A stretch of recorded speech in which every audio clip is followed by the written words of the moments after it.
Hi, I'm Akhil. I've been working on a novel and multiple short stories at Anita'sAttic. This is one of the short stories. It's called Obsessive Compulsive. Have a seat and make yourself comfortable, Mr. Singh, Dr. Mrs. Campbell says. I look at the John Lewis ergonomic reclining chair and footstool, sandal-colored, probably the closest color to yellow she could get. I remember reading in a psychology journal that yellow is a calming color. This must have set her back by more than $1,000. But it's perfect for making a patient relax enough to submerge into a confessional state of mind and yet not fall asleep. I want to ask her when the chair was last dry cleaned, but I resist the temptation.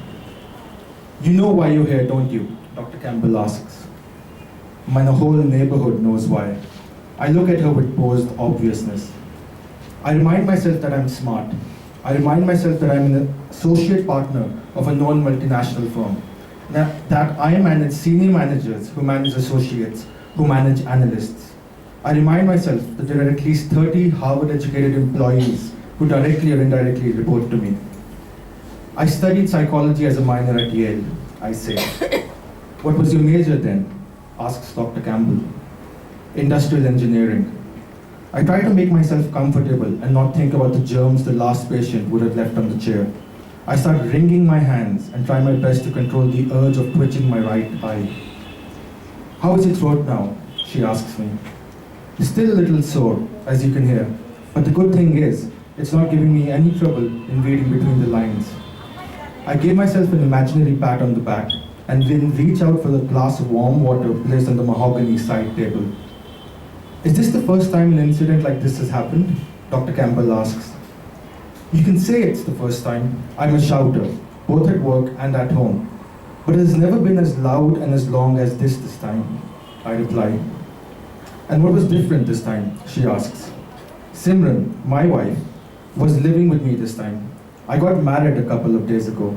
We had been staying in separate apartments for about a year during our courtship, even though both of us lived just a few miles away right here in Chicago.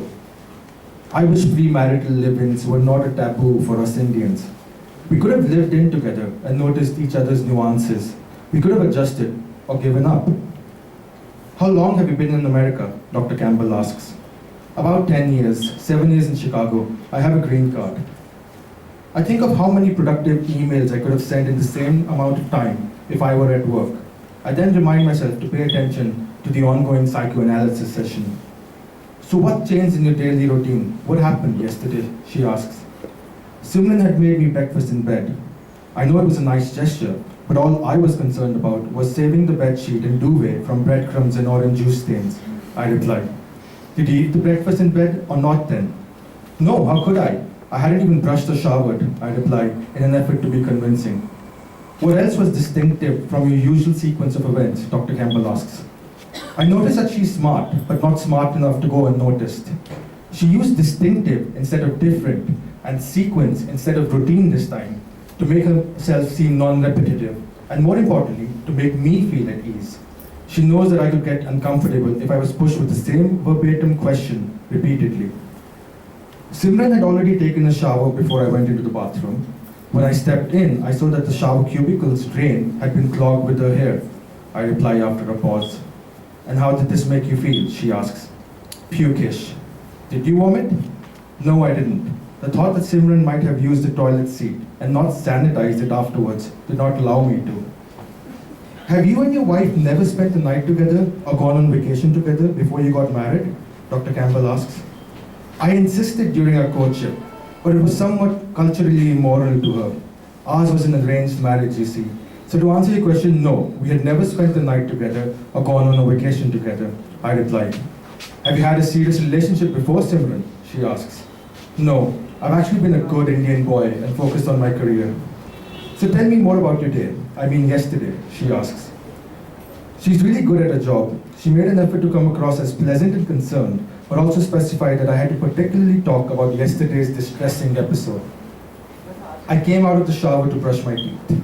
I noticed that my toothbrush was placed horizontally on the tray, above the wash basin right in front of the bathroom cabinet. Now, I'd never do that. I mean, who puts a toothbrush on the tray horizontally? You're taking so much space for other items to be kept on the tray. But still, there they were, my toothpaste and my razor resting under the toothbrush handle. It's quite obvious that I always kept my toothbrush vertically, the way space-efficient people do. And, Dr. Campbell asks, and I pause. And I asked Simran if she needed something from the cabinet. I paused again. Yes, and, Dr. Campbell asks, actually trying to fill in the gaps. I close my eyes. Thinking about it still makes me uncomfortable. And Simran said that she had forgotten a toothbrush at her apartment, and that's why she had to use mine instead.